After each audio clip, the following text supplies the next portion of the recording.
जो साधक कमर कस के ये निश्चय कर लिया है कि इस जन्म में मुझे इंद्रियों की तृप्ति में समय व्यतीत नहीं करना, रसेंद्रिय से स्वादयुक्त भोजन नहीं करना, जनेंद्रिय से स्त्री सहवास नहीं करना या पुरुष सहवास नहीं करना, इन भ्रमात्मक भोगों को भोगते हुए तो बहुत जन्म व्यतीत हो गए। ये जन्म हम परमात्मा के लिए अर्पित करते हैं। उसकी दिनचर्या क्या होगी? पहला, किसी उच्च कोटि के महापुरुष का आश्रय।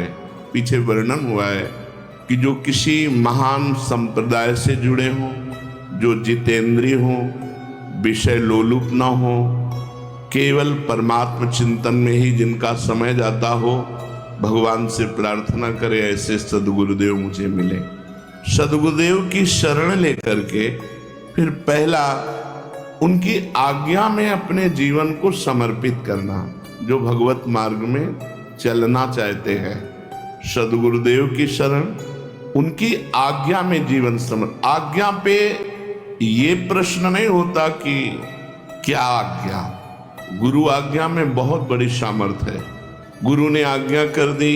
महाभारत में प्रसंग आता है कि वर्षा हो रही, जाओ खेत की मेड़ टूटने न पावे। गए, बहुत संभालने की कोशिश की, मेड़ टूट गई। उसी मेड़ के स्थान में अपने शरीर को रख दिया। प्रातः काल हुआ, शिष्य वापस नहीं आए, गुरुदेव गए, आवाज लगाई, उनका गुरुदेव मैं यहाँ हूँ। उनका बेटा तुम मेरी आज्ञा के लिए स्वयं मेड़ बन करके लेट गए। बोले गुरुदेव पानी संभल नहीं रहा था और आपकी आज्ञा पालन करने में यदि हमारे प्राण भी चले जाएं तो उनका जाओ चारों वेद तुम्हारे हृदय में स्फुरित हो जाए। गुरु कृपा ही केवलम। हम साधन तो निमित्त मानते हैं, कृपा को विशेष मानते हैं। गुरु कृपा से ही शिष्य का साधन संपूर्ण सिद्धावस्था तक पहुंचता है। अगर साधक अभिमान कर ले तो भ्रष्ट हो जाएगा, वो सिद्धावस्था तक नहीं पहुंच सकता। साधन की सिद्धावस्था गुरु की अधीनता है।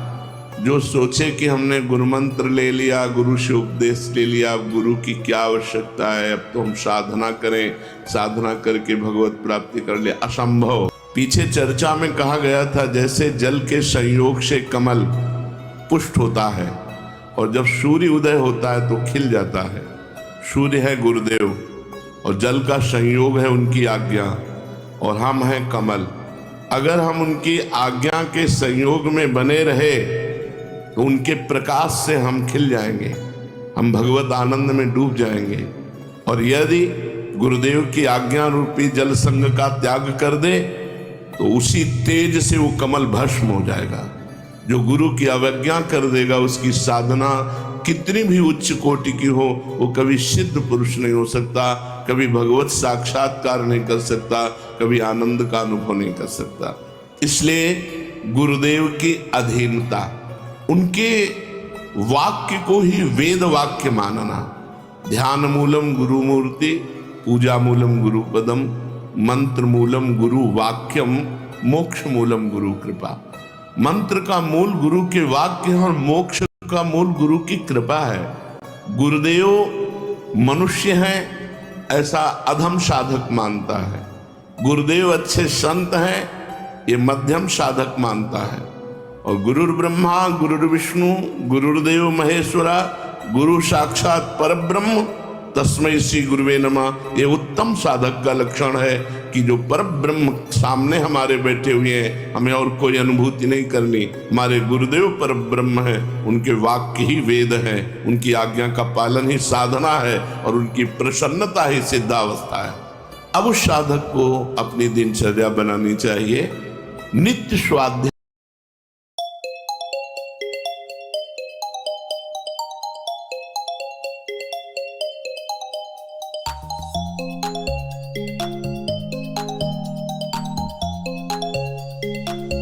कैसे पहुंच सकते हैं? तो वेदों को ब्रह्म ऋषियों ने हिंदी शब्दों में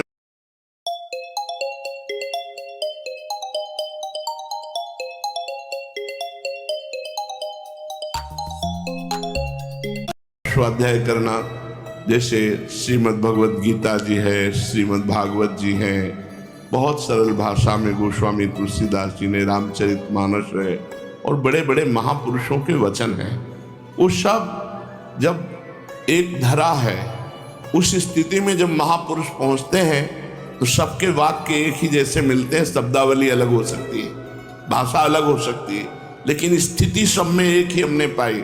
चाहे वो गुरुवाणी जी हो, चाहे महावीर स्वामी के वचन हो, चाहे वो आद्य गुरु भगवान शंकराचार्य के वचन हो, सब उसी परमात्मा तत्व की स्थिति में पहुंचे हुए महापुरुष उसी का वर्णन करते हैं। सब महापुरुषों का एक ही सार विषय है, शरीर का राग मिट जाना, इंद्रियों को वश में कर लेना, मन को परमात्मा में लगा लेना, हो गई परमात्मा प्राप्ति। विषयों में लगा हुआ मन बंधन का कारण है और परमात्मा में लगा हुआ मन मोक्ष का कारण है। तो साधक की दिनचर्या में वेदो नित्य मधीयताम, शास्त्र का स्वाध्याय नित्य होना चाहिए।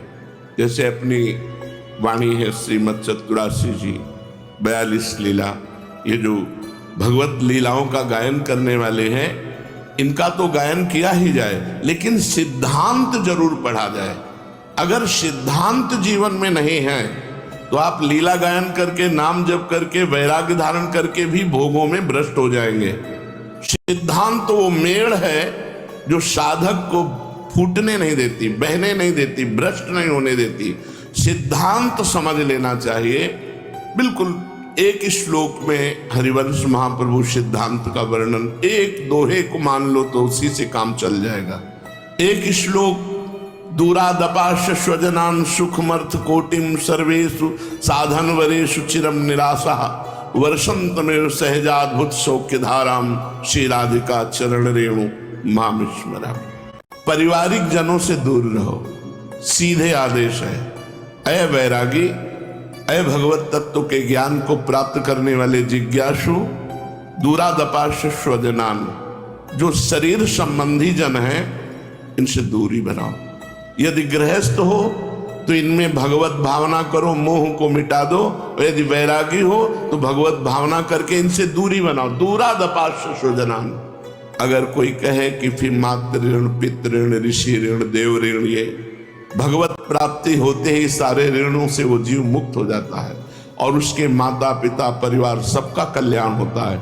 इसलिए सबका कल्याण के लिए अपने को निर्मोही बनना होगा। दूरादपाश स्वजनान। परमात्मा के सिवा, गुरुदेव की आज्ञा के सिवा, गुरुदेव के सिवा हमारा कोई नहीं। असंगोयम पुरुषा, मैं असंग हूं, मेरा कोई नहीं। पहले दूरादपाश स्वजन, ये जो घर परिवार से वैरागी हो करके मिलना, तो पूर्व मोह को, जो अंदर हमारे संस्कार, उनको जागृत करना, तो फिर चिंतन किसका होगा। सरल भाषा में गोस्वामी तुलसीदास जी ने इसी बात को कहा, जननी जनक बंधु सुतदारा, तनु धन धाम सुहृद परिवारा, सबकी ममता ताग बटोरी, मम पद मनहि बांध बरडोरी। भगवान के सिवा, प्रियाजू के सिवा, ठाकुर जी के सिवा, गुरुदेव के सिवा हमारा कोई नहीं है। वैराग्य का सच्चा लक्षण पहले समझो। दूरादपाश स्वजनान, जो स्वजन संबंधी कहने वाले हैं, इनसे बिल्कुल दूर, इनका परिचय भुलाना है हमें। क्योंकि हमारा जन्म जन्म से ऐसा राग होता रहा, जहाँ जन्म हुआ वो माँ, वो पिता, वो परिवार, वो दुलार, वो अपनापन हमारे चित्त को खींचता है। ये जो पारिवारिक मोह है, यही दुर्गति का कारण है। यदि गृहस्थ है तो उससे भगवत भावना करके मोह मिटाना होगा कि इन सब में भगवान है, और विरक्त है तो दूरी बना के भगवत भावना करनी होगी। उसको नजदीकी पना नहीं कि सब में भगवान है, हम नहीं, घर नहीं जाना, घर वालों से नहीं मिलना। कभी ऐसे अचानक कोई मिल गया तो प्रणाम नमस्कार, वो भी रूखे मन से, आओ आओ, मिलना, बैठाना, प्यार करना, इससे परमार्थ बिगड़ जाएगा। सिद्ध पुरुषों की बात अलग है। साधक को बिल्कुल इस आज्ञा का पालन करना चाहिए। दूसरा, सुखमर्थ कोटिम, रुपये के द्वारा प्राप्त होने वाले सुखों का त्याग। यदृच्छा लाभ संतुष्टो द्वंद्वातीतो विमत्सरा। भगवान जैसे हमारा भरण पोषण करें, हम भगवान के आश्रित होकर अपना भरण पोषण शरीर का होने दें, रुपये के आश्रित होकर नहीं। अगर विरक्त होकर के रुपए के आश्रित हमारा भरण पोषण होता है या रुपए वालों के आश्रित होता है, परमार्थ नहीं बन रहा। पेट भर लो, वीआईपी व्यवस्था में रह लो, आपका परमार्थ नहीं बन रहा। महलों में राखो चाहे झोपड़ी में वास दो, बैरागी संतों की ये स्थिति रही। कभी महलों में वास कर रहे हैं, कोई महलों में ले गया, कभी फुटपाथ में वास कर रहे हैं, कभी कोई चंदन माला चला रहा है तो कभी कोई जूता भी चला दिया, कोई फर्क नहीं। कभी कोई गाली भी दे दिया, मारपीट भी दिया तो भी उसका मंगल किया।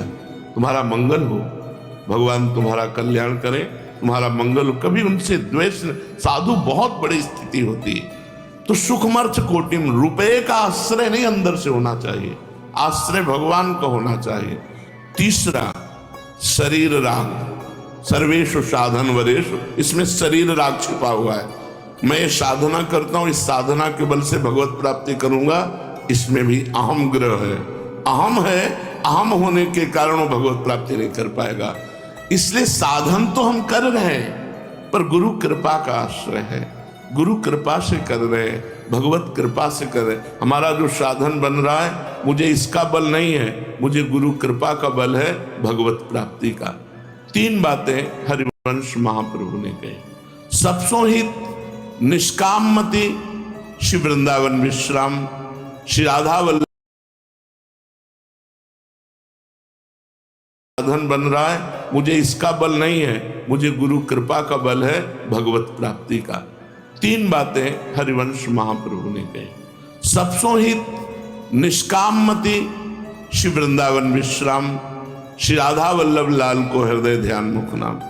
सबसे हमें व्यवहार करना पड़ेगा, मनुष्य जीवन है, मिलेंगे भगत जगत सब, लेकिन सबसे हमें निष्काम मति रखनी है। हमें कोई चाह नहीं करनी किसी व्यक्ति के मिलने से, किसी से प्रेम से व्यवहार करने से मेरे अंदर ये चाह ना पैदा हो जाए कि ये व्यक्ति हमें कुछ दे या देगा। ऐसा हमारा व्यवहार नहीं होना चाहिए यदि भगवत प्राप्ति करनी है। सबसो हित, लेकिन निष्काम मति, सब जीवन सो प्रीति, व्यवहार में सबसे प्रेम व्यवहार से बोलेंगे,